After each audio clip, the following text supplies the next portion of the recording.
संसद में 2 घंटे 42 मिनट तक जब एक महिला ने लगातार भाषण दिया और यह कोई आम भाषण नहीं बल्कि देश का आम बजट पेश हो रहा था।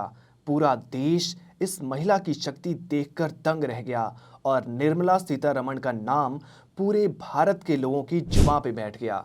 अपने हौसले से तकदीर को बदल दूं, सुन ले ये दुनिया, मैं औरत हूं।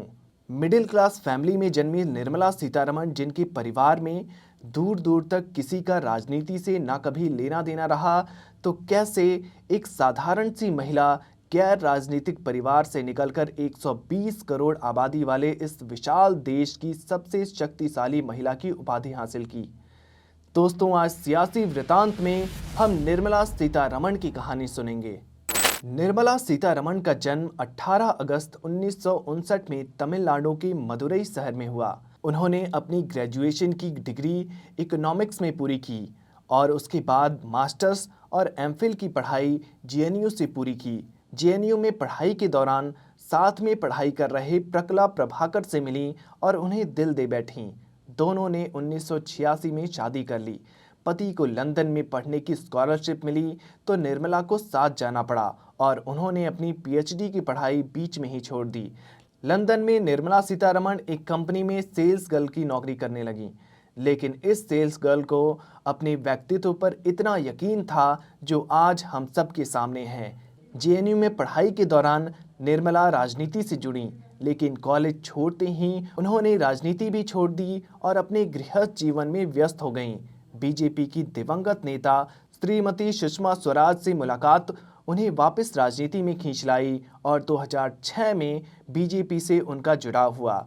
सुलझी हुई पर्सनालिटी और शब्दों के सही चुनाव की धनी निर्मला सीतारमण को पार्टी ने 2010 में राष्ट्रीय प्रवक्ता पद सौंपा। महज 4 साल बाद जब भारतीय जनता पार्टी लोकसभा चुनाव जीतकर सत्ता में आई, तब तक निर्मला सीतारमण पार्टी में खास बन चुकी थी। 2014 से अब तक निर्मला सीतारमण राज्यसभा सदस्य के रूप में चयनित हुई हैं। सीतारमण को जितने भी पद दिए गए, सभी में उन्होंने इतिहास रचने वाला नेतृत्व किया है। फाइनेंस मिनिस्ट्री संभालने से पहले उन्हें वर्ष 2017 में डिफेंस मिनिस्टर बनाया गया था। दोस्तों, इन्हीं के नेतृत्व में 2019 का बालाकोट का एयर स्ट्राइक को अंजाम दिया गया, जिससे भारत ने दुश्मन को उसके घर में ही घुसकर मारने का ऐतिहासिक कारनामा दिखाया। इसी साल ही निर्मला सीतारमण को देश के पूर्ण काल के लिए फाइनेंस मिनिस्ट्री संभालने का अवसर दिया और इस तरह वो भारत की पहली महिला फाइनेंस मिनिस्टर बनी।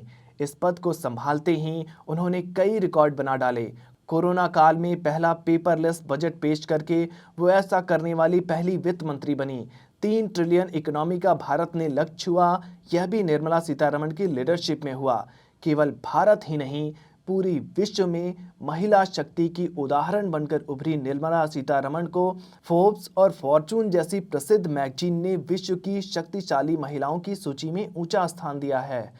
निर्मला सीतारमण जैसी प्रभावशाली व्यक्तित्व राजनीति से परे पूरे विश्व की महिलाओं को सम्मानित करती हैं और पूरी दुनिया को बतलाती हैं कि महिलाएं कितनी शक्तिशाली हो सकती हैं और कुछ भी करने में सक्षम हैं। दोस्तों, आज सियासी वृतांत में इतना ही। फिर मिलेंगे अगली वीडियो में। तब तक के लिए देखते रहें न्यूज़ीफाई।